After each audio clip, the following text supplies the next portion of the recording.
मैं बहुत लंबे समय से इस काम में किसी बात से परेशान नहीं हुआ हूँ। मैं जानता हूँ, मैं बस किसी बात से डरता हूँ। मेरे काम से मेरा ध्यान भटक जाता है। कृपया मुझे अपनी समस्या का समाधान बताएं। मैं इसके बारे में बहुत चिंतित हूँ।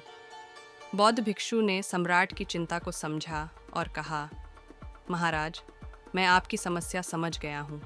आप अपने काम पर ध्यान नहीं दे रहे हैं, इसलिए मैं आपको एक उपाय बता सकता हूँ। लेकिन आज आप थोड़े डरे हुए हैं। कल सुबह आप मुझसे मिलेंगे। कल सुबह का समय अच्छा होगा। जब आप कल सुबह मुझसे मिलेंगे तो मैं आपके सभी सवालों का जवाब दूंगा। यह कहते हुए बौद्ध भिक्षु अपने बगीचे में वापस चला गया। वह पीछे मुड़ा और सम्राट भी अपने महल में वापस चला गया। लेकिन सम्राट पूरी रात नहीं सो सका। वह बस सोच रहा था कि बौद्ध भिक्षु मुझे क्या बताने जा रहा है। वह मुझे एक साधारण माली जैसा लगता है, लेकिन एक अच्छे तरीके से। जिस तरह वह शांत दिखता है, वह बहुत आश्चर्यजनक है। सम्राट पूरी रात इन विचारों में डूबा रहा। अगली सुबह सूर्योदय से ठीक पहले सम्राट उसे वापस आश्रम में ले गया। बौद्ध भिक्षु पहले से ही वहां मौजूद थे। जब सम्राट वहां पहुंचा तो बौद्ध भिक्षु ने सम्राट के हाथ में पानी का एक छोटा जग रखा और कहा, इसे लो और धीरे धीरे पौधों पर पानी डालो। और ऐसा करते समय तुम्हारे सामने 15 पौधे हैं। तुम्हें उन सभी पर यही काम करना है। आपको पानी डालते रहना है। लेकिन जब आप यह गतिविधि कर रहे हैं तो आपको एक बात ध्यान में रखनी होगी कि इस दौरान आपको न तो कुछ और करना चाहिए, न ही कुछ सोचना चाहिए, न ही आपका ध्यान कहानी से भटकना चाहिए। यदि आप पौधों को सींच रहे हैं तो आपका पूरा ध्यान केवल इन पौधों पर ही होना चाहिए। यदि इस बीच कोई विचार आपके मन में आता है तो वहीं रुक जाओ। सम्राट ने बौद्ध भिक्षु की बात मानी और धीरे धीरे पौधों पर पानी डालना शुरू कर दिया। पहले तो उसे थोड़ा मुश्किल लगा क्योंकि उसका मन बार बार भटक रहा था। लेकिन जैसे जैसे वह पौधों पर ध्यान केंद्रित करता गया, उसका मन शांत होने लगा। जब उसने 8वां पौधा सींचा तो उसे लगा कि वह अपनी समस्या को समझने लगा है।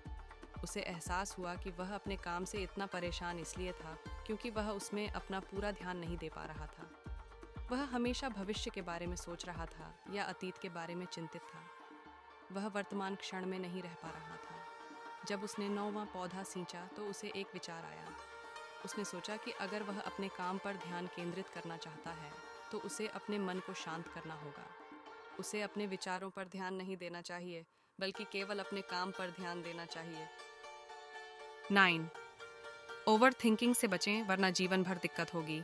ओवर थिंकिंग एक ऐसी समस्या है जहां से निकलना काफ़ी प्रॉब्लमैटिक है।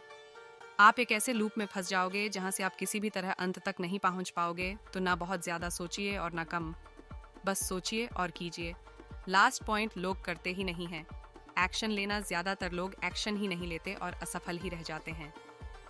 10. एक्शन लेना शुरू करो, क्योंकि जब आप एक्शन लेंगे तभी आप जीवन में कुछ बड़ा कर पाएंगे। और सफल होने के लिए आपको ही एक्शन लेना पड़ेगा। बिना एक्शन के आप कुछ नया सीख नहीं सकते हैं और कुछ नया नहीं बना सकते हैं। तो सफल होना तो बात ही खत्म हो जाएगी। ना सकारात्मक रहो और न नकारात्मक। एक संतुलित दृष्टिकोण रखो। ओवर थिंकिंग से बचो। इंस्पिरेशन बाहर से नहीं आती, अंदर से आती है। अनुशासन से आप कुछ भी कर सकते हैं। जीवन में आगे बढ़ने के लिए आपको निरंतर सीखना और विकसित होना होगा। 1. समय का सदुपयोग करो। समय आपके लिए कभी नहीं रुकेगा। आपको जो भी सोचना है वह अभी सोचना है। जो करना है वह अभी से शुरू करना होगा। दुनिया को बदलने का एकमात्र तरीका है कि खुद को बदलें। अगर आप अपनी जिंदगी को बदलना चाहते हैं तो पहले अपनी आदतों को बदलें। 2. बुरी आदतों को पहचानो और उनसे छुटकारा पाओ। जीवन में हम सभी कई सारी बुरी आदतें बना लेते हैं। इन बुरी आदतों को पहचानना और उनसे छुटकारा पाना बहुत ज़रूरी है। 3. अपने लक्ष्यों को छोटे छोटे लक्ष्यों में तोड़ो। बड़े लक्ष्यों को छोटे छोटे लक्ष्यों में तोड़ने से उन्हें प्राप्त करना आसान हो जाता है। 4. अपने आरामदायक क्षेत्र से बाहर निकलो। आरामदायक क्षेत्र से बाहर निकलने से आप अपनी क्षमताओं को पूरी तरह से विकसित कर सकते हैं। स्वामी विवेकानंद ने कहा है, सबसे बड़ा पाप पाप से डरना है। अपने डर का सामना करने से मत डरो। 5. अपने डर का सामना करो। डर आपके विकास में बाधा बन सकता है। अपने डर का सामना करना सीखो और सफलता की ओर बढ़ो। 6. अधिक सोच विचार से बचो। अधिक सोच विचार से निर्णय लेने में मुश्किल हो सकती है। सरल निर्णय लो और आगे बढ़ो। बुद्ध ने कहा है, मन ही सब कुछ है। जो तुम सोचते हो तुम बन जाते हो। अपने नकारात्मक विचारों को सकारात्मक विचारों से बदलने की कोशिश करो। 7. कार्रवाई करो, सोचने से कुछ नहीं होता, कार्रवाई करना ज़रूरी है।